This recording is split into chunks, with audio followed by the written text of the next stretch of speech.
Hello and welcome to today's lesson. We're going to be learning about absolute value equations. So that means that you're going to be solving for an x that is inside an absolute value symbol. And so these are going to work very similar to regular equations that you have solved in the past, only there's going to be one extra step where you have to remember to split the equation into two different equations. And we're going to go over why that is in some examples.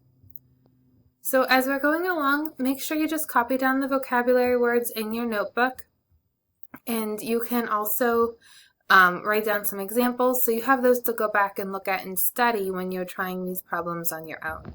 If you ever go too fast, you can just pause the video, get caught back up, rewind if you need to, and then continue to watch the video and join us again. So I'm so glad that you are joining us today, and let's go ahead and take some notes. Before we begin looking at some examples, let's remember that the definition of absolute value is the distance a number is from zero. So let's think about this simple absolute value equation here. What numbers are a distance of 3 from 0? Well, if you look at a number line, we can put 0 on that number line. And you think, okay, well, 3 is 3 units from 0. But also, -3 is 3 units from 0. So here, x can equal -3, or x can equal +3.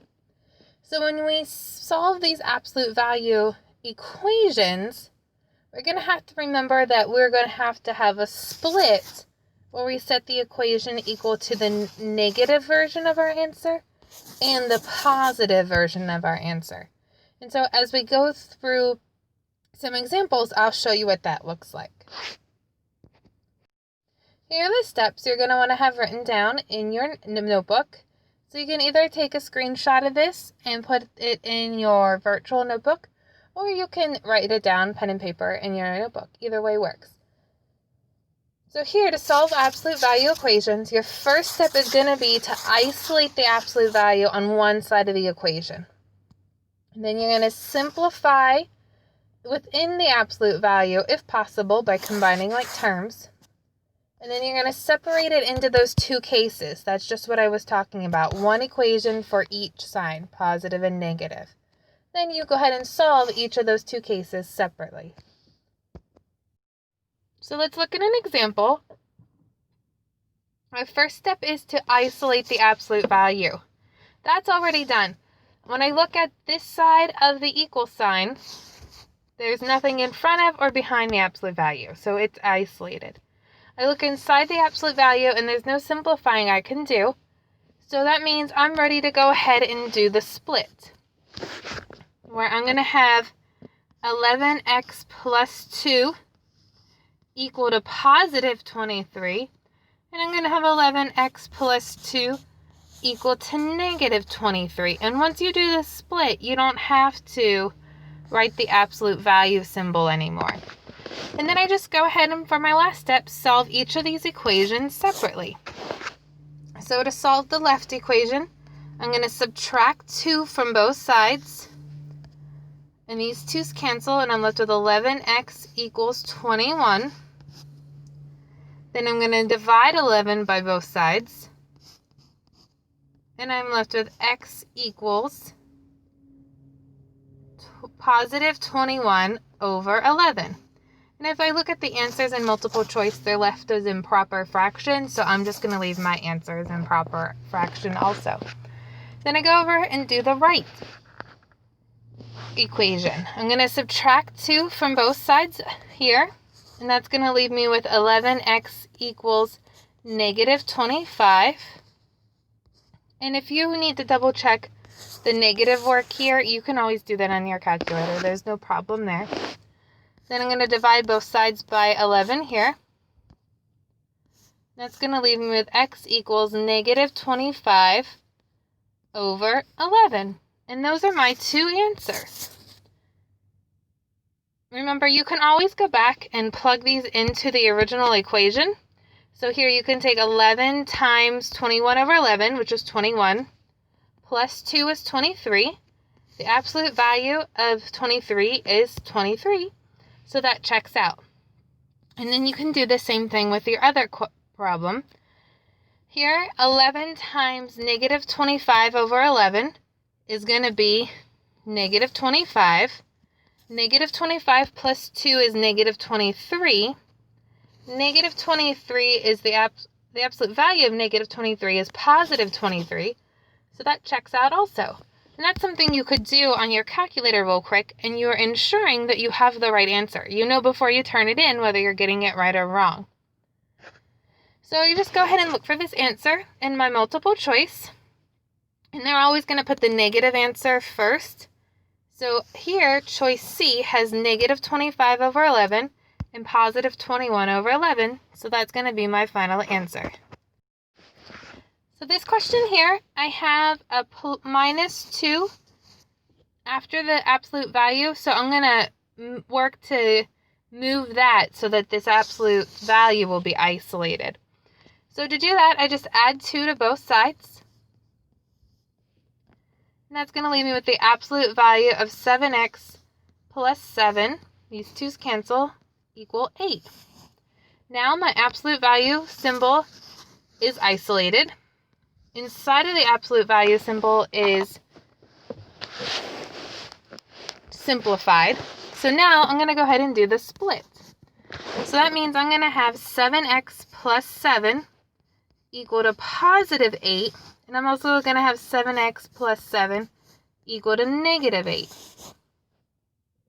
And now I just solve each of these two equations separately. So I'm going to go ahead and subtract 7 from both sides. And that's these 7's cancel, and I'm left with 7x equals 1. And then I'm going to divide 7 by both sides. These 7's cancel, and I'm left with x equals 1/7 for my first equation. And now I'm going to do this, solve the second equation. So I'm going to subtract 7 from both sides here. That's going to leave me with 7x equals negative 15. And then I'm going to divide both sides by 7.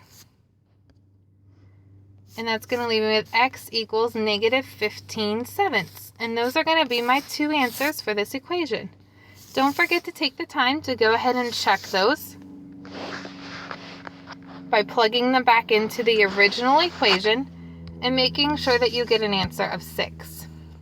So when I look for these two answers after I've checked them in question number 2, I see that choice D is going to be my final answer. So this question here, I have a number being multiplied outside of the absolute value. So I'm going to have to remove that first to isolate the absolute value. So I'm going to go ahead and divide both sides by 4. And that's going to look like this. These 4's cancel. So I'm just left with the absolute value of x minus 3. And 4 divided by 4 is 1. So now I have nothing. The absolute value is isolated, nothing before or after it. It's simplified within the absolute value. So I'm going to go ahead and do my third step, which is to split it into two equations. So I'm going to have x minus 3 equals 1 and x minus 3 equals negative 1. And then I just go ahead and solve that equation. So I add 3 to both sides. And these 3's cancel, and I'm left with x equals 4. There's no number in front of x to divide off, so that's my answer. X equals 4. Then I go ahead and solve the second equation, where I add 3 to both sides again. These 3's cancel, and I'm left with x equals 2. X is by itself, so that's my answer. I have x equals 4 and x equals 2, which makes my final answer C. And don't forget to take these answers and plug them back in to see if you get 4, and that can be quickly done on the calculator.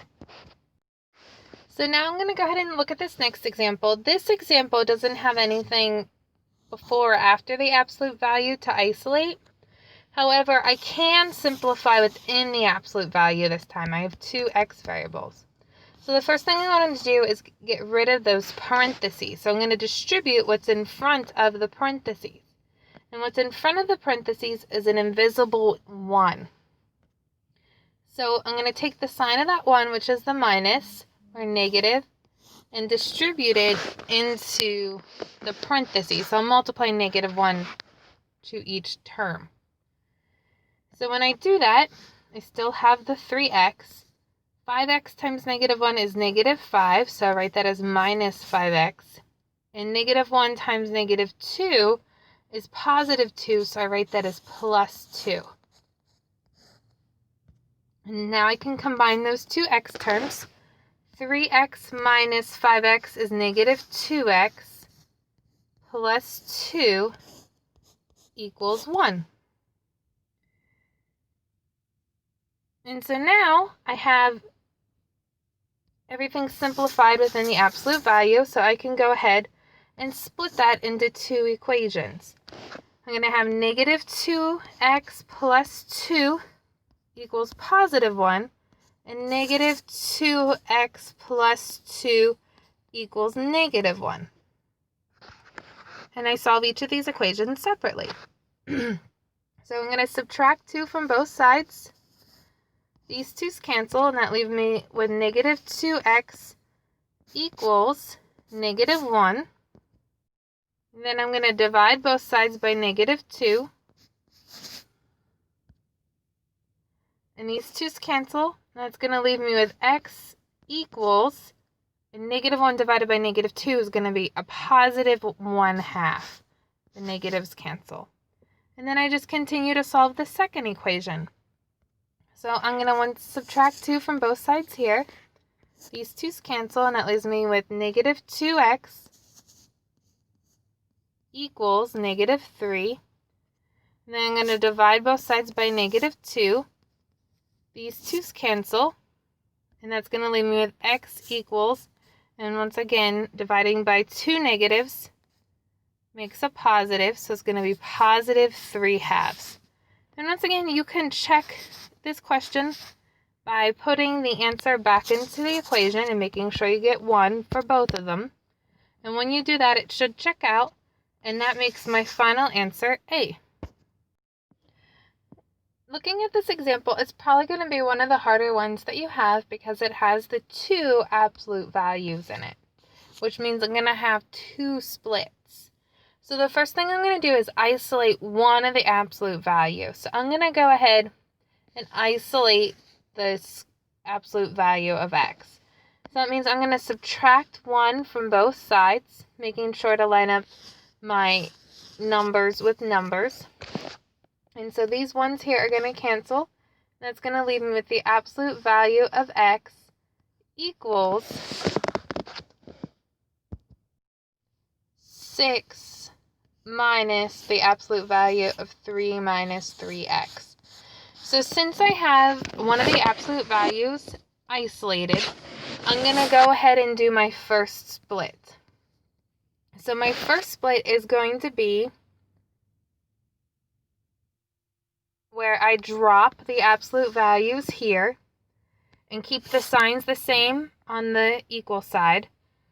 And then I drop the absolute values and change the signs of both of these terms. And something in absolute value counts as one term. So that's going to look like this. So here, everything stayed the same. Here, I now have a -6 and a plus absolute value of 3 minus 3x. Notice no signs changed in the absolute value. So now that I have it down to one absolute value in each of these equations, I'm going to have to isolate the absolute value in both equations as my next step. So I'm going to go ahead and do that by subtracting 6 from both sides. And here, you can't combine x minus 6, so it's just going to stay x minus 6 equals, these 6 cancel. Now don't drop this negative absolute value of 3 minus 3x. I still have that negative outside the absolute value, so it's not isolated. So remember, that's an invisible -1 being multiplied by the absolute value, so I'm going to divide both sides by -1.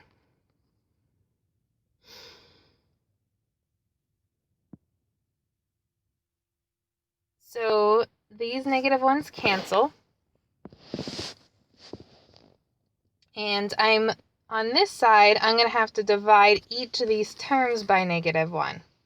So you can even go ahead and kind of split it up further. Into x divided by -1 is -x. And -6 divided by -6 is a +6, so that's going to be a +6 equals the absolute value of 3 minus 3x. And now that absolute value is isolated, so that's a good thing. And so I'm going to go ahead and isolate my second absolute value by adding 6 to both sides. X plus 6 can't be combined, so it's going to stay x plus 6. These 6's cancel, and that's going to be equal. There's no negative in front of this one, so it's just equal the absolute value of 3 minus 3x. And so now I have that absolute value isolated also. So I'm going to go ahead and do my second split of each of these. So now that I have the absolute values isolated in both of them, I had to split each of those equations again. And I'm going to have 4 equations to solve this time.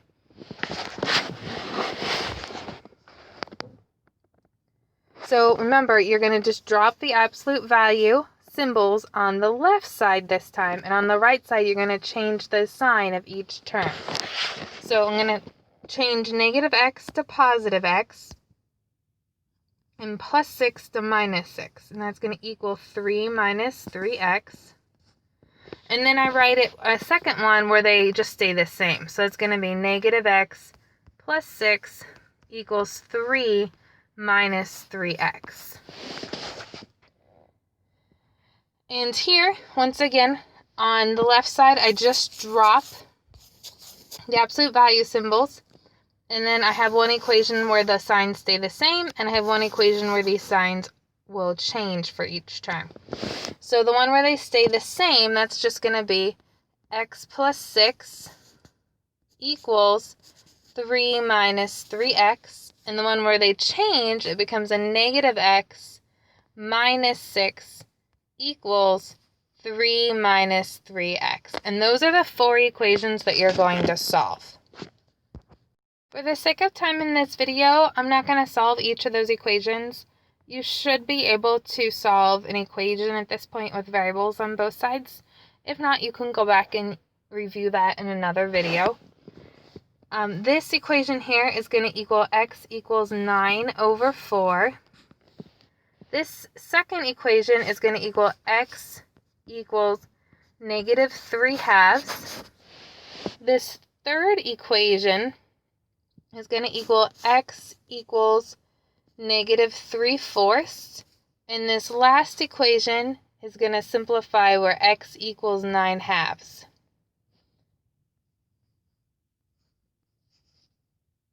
Now you notice, though, there's only 2 answers, and we have 4. That's because when you have these extra absolute values, it creates what's called an extraneous solution, which is solutions that aren't really solutions. When you plug and check them back in, they don't check back out. So I'm going to have to check each one of these problems to see which 2 make the equation true and which 2 make it false. The 2 that make it true are going to be my answer. So first I'm going to check 9/4. So when I substitute 9/4 in, this is what it looks like. So the absolute value of 9/4 is 9/4. And when I add 1 to that, I get 13/4.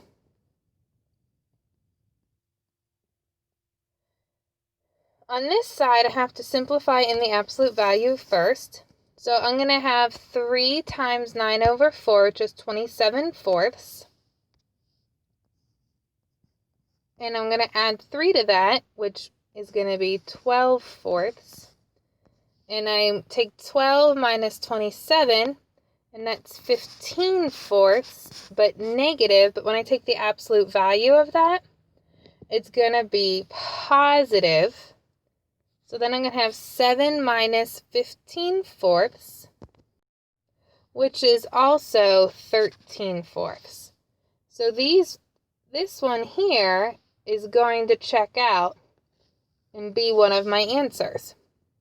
So if I look at Up at my problems, I see 9/4 is only an option with D, and the other option there is -3/4. So I only have so much time with these videos, and so you would want to go and make sure that one checks out also, that you didn't make a mistake, and if they both check out, that's probably going to be your answer. If it wasn't a multiple choice, you would have to do this with every option here. And when you did these other two that aren't choices, you would get something that doesn't make sense, like 18/3 equals 5/6. You'd get two different numbers on both sides of the equation. So here's a word problem, and it tells you that the percent error is P, the desired measurement is D, and the actual measurement is M.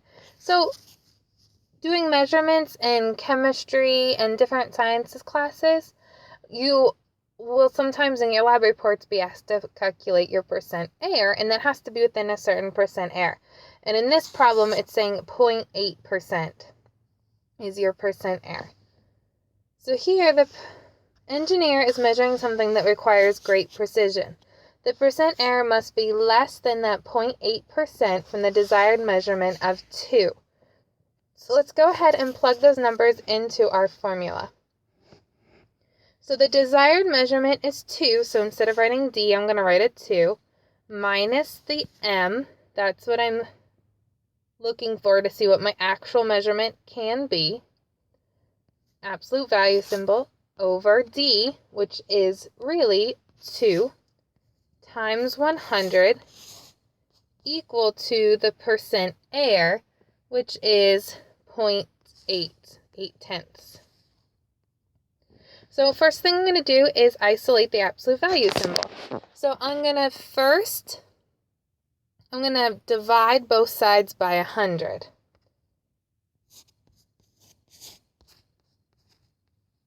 And that's going to leave me with the absolute value of 2 minus M divided by 2 equals, and 0.8 divided by 100 is going to be 8 thousandths, or 0.008.